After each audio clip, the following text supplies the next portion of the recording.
ಗಡತ್ತಾಗಿರೋ mass body ಕತ್ತಿ ಹಿಡ್ಕೊಂಡು with lungi boss ಈ ತರ.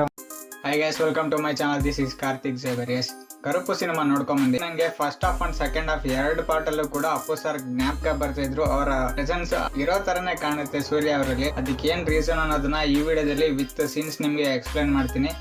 ವಿಡಿಯೋ ಸ್ಟಾರ್ಟ್ ಮಾಡೋಣ. ಅದಕ್ಕೂ ಮುಂಚೆ ಹೊಸದಾಗಿ ಚಾನಲ್ಗೆ ಯಾರೆಲ್ಲ ವಿಸಿಟ್ ಮಾಡಿ ದೋಸ್ತಿಗಳು ನೋಡ್ತೀರಾ, ಫ್ರೀಯಾಗಿ ಸಬ್ಸ್ಕ್ರೈಬ್ ಮಾಡ್ಕೊಂಬಿಡಿ. ನಿಮ್ಗೆಲ್ಲ ಚಾನಲ್ಗೆ ಸ್ವಾಗತ ಗುರು. ಎಸ್, ಇವಾಗ ಸ್ಟೋರಿಗೆ Appu boss and Surya character ಯಾವ ರೀತಿ ಮ್ಯಾಚ್ ಆಗುತ್ತೆ ಅನ್ನೋದನ್ನ ನೋಡೋಣ ಬನ್ನಿ.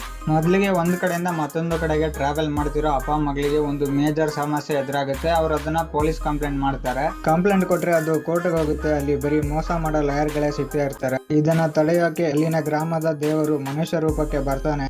ಅಪ್ಪು ಬಾಸ್ ಎಲ್ಲಿ ಕಾಣ್ತಾರೆ ಅಂತ ನೋಡಿದ್ರೆ ಫಸ್ಟ್ ಹಾಫ್ ಇಂಟರ್ವಲ್ ಪಾರ್ಟ್ ಅಲ್ಲಿ ಒಂದು ಕುದುರೆ ಸೀನ್ ಇದೆ. ಸಾಕ್ಷಾತ್ ಯಾರೇ ಕೂಗಡ್ಲೆ ಸೀನ್ ನೋಡ್ದಂಗಾಯ್ತು. ಜೊತೆಗೆ ಆ ಫಾರ್ಮಲ್ ಡ್ರೆಸ್ ಹಾಕೊಂಡು ಫಿಟ್ ಚೆಸ್ಟ್ ಬೈಸೆಪ್ಸ್ ಅಲ್ಲಿ ಹೀರೋ ವಿಲನ್ ಜೊತೆ ಫೈಟ್ ಮಾಡಬೇಕಾದ್ರೆ ಗ್ಯಾರಂಟಿ ಯುವರತ್ನ ಸೀನ್ ಜ್ಞಾಪಕ ಬಂತು ನನಗೆ. ಇನ್ನು ಸೆಕೆಂಡ್ ಹಾಫ್ ನಲ್ಲಿ ಒಂದ್ ಸೀನ್ ಇದೆ ಗುರು, ಕತ್ತಿ ಹಿಡ್ಕೊಂಡು ವಿಲನ್ ಕಡೆ ಓಡ್ ಬರ್ತಾರೆ. ನಿಜ ಬಾಸ್ ನೋಡ್ದಂಗ ಆಯ್ತು ಆ ಸೀನು. ಗಡತ್ತಾಗಿರೋ ಮಾಸ್ ಬಾಡಿ ಕತ್ತಿ ಹಿಡ್ಕೊಂಡು ವಿತ್ ಲುಂಗಿ ಬಾಸ್ ಈ ತರ ಒಂದು ಆಕ್ಟಿಂಗ್ ಮಾಡ್ಬೇಕಾಯ್ತು. ಮಿಸ್ ಆಯ್ತದು. ಹೀರೋನ ಸ್ಟೋರಿ ಜೊತೆ ಬ್ಲೆಂಡ್ ಮಾಡಿರೋ ಎರಡು ವಿಭಿನ್ನ ಪಾತ್ರಗಳು ನಿಜಕ್ಕೂ ನೆಕ್ಸ್ಟ್ ಲೆವೆಲ್ ಇದೆ ಅಂತ ಹೇಳ್ಬೋದು. ಅದು ಸೂರ್ಯ ಅವರಿಗೆ ನಿಜವಾಗ್ಲೂ ಆಪ್ಟ್ ಆಗಿ ಕಾಣಿಸುತ್ತೆ. ಅಮೆಜಾನ್ ಪ್ರೈಮ್ ಅಲ್ಲಿ ಕನ್ನಡದಲ್ಲೇ ಅವೈಲೇಬಲ್ ಇದೆ. ಅದರಲ್ಲೂ ಅಪ್ಪು ಫ್ಯಾನ್ಸ್ ಅಂತೂ ಮಿಸ್ ಮಾಡ್ಕೊಂಡ್ಲೇಬೇಡಿ, ಹೋಗ್ಬಿಟ್ಟು ಚೆಕ್ಔಟ್ ಮಾಡಿ.